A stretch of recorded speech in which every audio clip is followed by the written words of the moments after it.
FCPA Resource Guide identifies the following core components. Commitment from senior management. Clearly articulated policy against corruption. Code of conduct and compliance policies and procedures. Oversight, autonomy, and resources.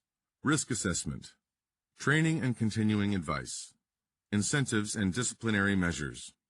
Third-party due diligence and payments. Confidential reporting and internal investigations. Continuous improvement includes periodic testing and review. Mergers and acquisitions, pre-acquisition due diligence, and post-acquisition integration.